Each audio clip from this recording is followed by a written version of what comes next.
રખડા પડી હોય હા તો ચાલુ કહેવાય.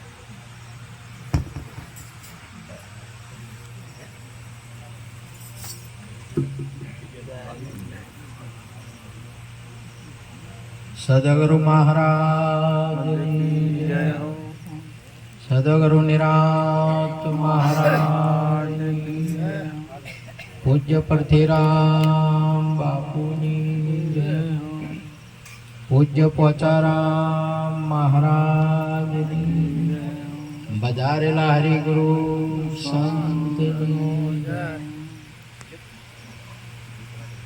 આજે પવિત્ર ભૂમિ આ નાયતા મુકામ મહારાજ શ્રી પોચારામજી એમના આ પ્રથમ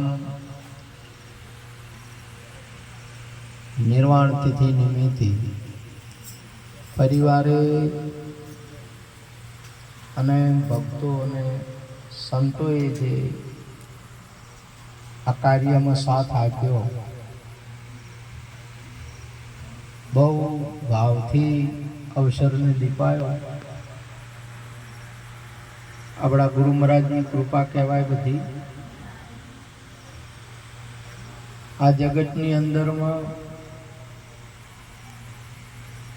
જે ભૂમિ હોય ને એ ભૂમિ પ્રગટ થતો હોય છે. આત્મા તો બધે છે, પરંતુ જે ભૂમિ પ્રગટ થાય એ ભૂમિ પાવન બની જાય, તીર્થનું ધામ બની જાય.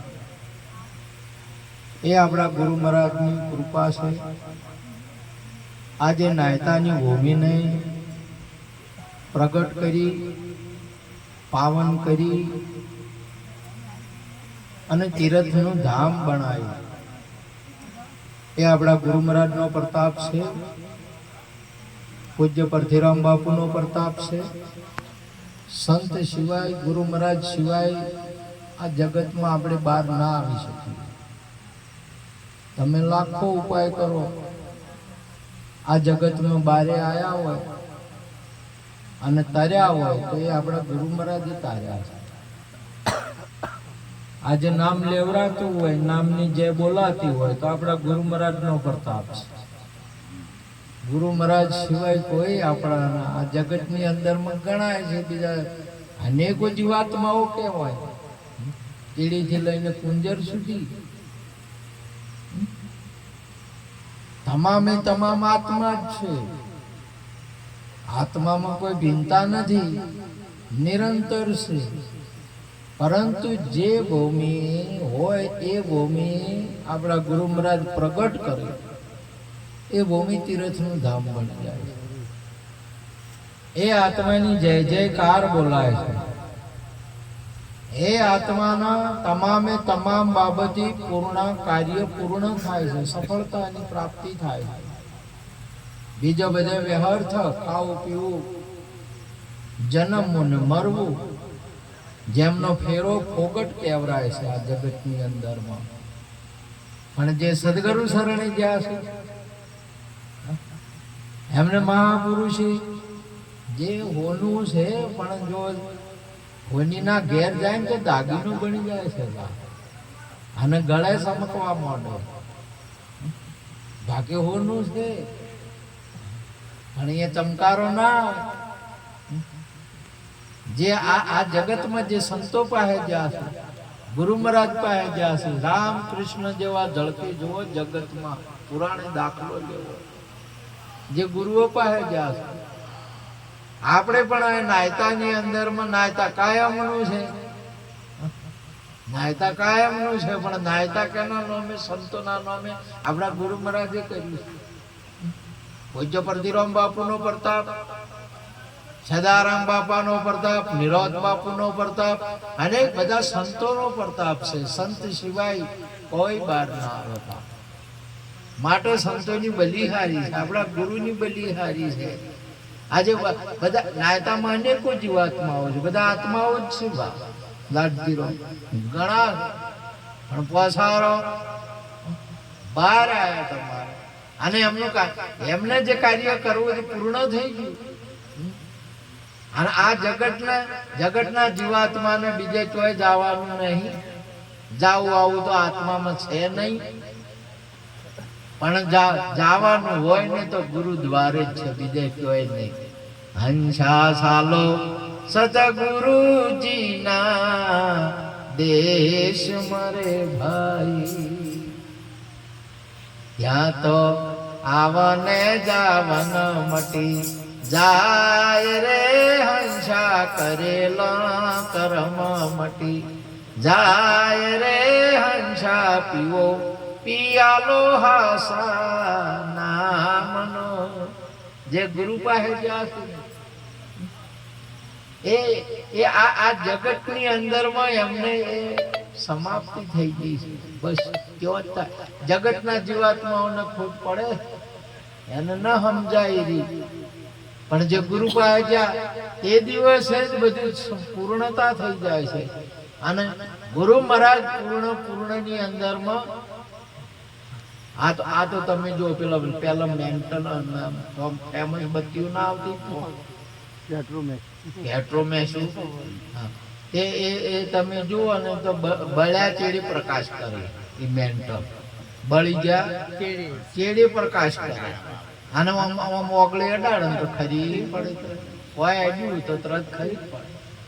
આ મહાપુરુષો છે ગુરુના પાસે જાય ને એના પછી બહાર આવીને પ્રકાશ થાય, એનું નામ આવે. ન કે બધે કોઈનું નામ ના આવે તમારે. અને એમને શરીરો દેખવા પૂરતા હોય છે. વિદેહી છે પણ દેહ દેખવા માત્ર, આપમાં આપ સમાણો હતી આનંદ સુધરાનું સુખ શું વખાણો. મહાપુરુષ ને તમે જોવા જો હોકળી અડાડવા જો તો અહીંયા અડાય એવું નહીં. એમને દેહ ભાવ મટી ગયેલો હોય છે. મહાપુરુષો સાર સમજીને સ્વંત રહ્યા એવા નર દેહ સતા વિદેહી એ હાલે તમારે વિચારતા હોય છે. પણ જેને દેહ દ્રષ્ટિ હોય ને દેહ દેખાય છે, ને આત્મ દ્રષ્ટિ આત્મ દેખાય, આત્મા સમજાય. એવું સ્વરૂપ આપણા ગુરુ મહારાજ, આ વ્યાપક સ્વરૂપ છે, પરંતુ ગુરુ મહારાજ પ્રગટ કરી નાખ્યા. આજે જગતની અંદર જે ગુરુઓ પાસે જ્યાં છે એ મહાપુરુષે આજે કોઈ ધ્રુવ થઈને તારા થઈને છલકેરા છે, કોઈ તમે જુઓ તો આજે મંદિરો છે, કોઈ અને હાલે તમે જો આપણા બાપાના બાવલવ હોય બોલો સંતો પાસે જોઈને એનું મરવાનું મટી જાય છે, મરતા નહીં હોતા અને અમર હોય છે. માટે આજ આવો યોગ આજનો નહીં, હાલ આપણને મળ્યો છે ને પ્રભુ ભજન ગુરુ મહારાજ પાસે જવા માટેનો મળ્યો છે. આ યોગે તમે આ યોગે ભજન કરી શકાય છે. આ યોગે આ અવસરે કોઈ વાપરવું છે તો વપરાશે. આ યોગે તમારે આ વસ્તુને તમે તમારા સ્વરૂપને જાણવું છે તો જણાય. બાકી બીજા અવતારો માર્યું થાય એવું છે નહીં. એ તો બધા છે ને બીજાની આશા એ છે. કોઈ હોકળે પહોંચેલા છે ને કોઈ બીજાની આશા એ છે. બસ આમાં થાય તે નહીં થવું છે. એટલે આ અવસરનો જે લાભ વારે વારે ના મળે, ફેર ના મળે. આવો રૂડો અવસર તને ફેર ના મળે, આવો રૂડો મને ખો તને ફેર ના મળે. ગુરુ મહારાજ પાસે જવા માટેનો જો આ જગતની અંદરમાં તો શરીરો મળે, જન્મો મળે બધા, પણ આ અવસર ગુરુ મહારાજ પાસે જવાય છે, બીજામાં ન જવાય. બીજા તો હોય ભેળા બેઠા હોય તો એના મેળ આવે. તમારા ગામમાં લાગજીરો ભેંસો ગાયો ઘણીએ હોય, ખબર ગઈ કે આજ પરથી રોમ બાપુ આયા છે એવું સમજે કરાવ હોય એના મેળ આવે છે ને. આ સમયની અંદરમાં હાલમાં જ મેળ આવશે, બીજે કોઈ મેળ નહીં આવે. માટે આવો યોગ આપણને પ્રાપ્ત થયો છે. એ આપણને ગુરુ મહારાજ પાસે જવા માટે થયો છે ને. ગુરુ મહારાજ પાસે ગયા એટલે મહાપુરુષે કહ્યું કે આત્મા રૂપ થઈ જાય. એ કોઈ દિવસ મરતા નથી, કોઈ દિવસ જન્મતા નહીં. અબ ના આવો અબ ન જાઓ અબ ન ધરું પુડા જાના, કહે રવિરામ ગુરુ ભાણ પ્રતાપ મેં લીખ દિયા અમર મરવાના.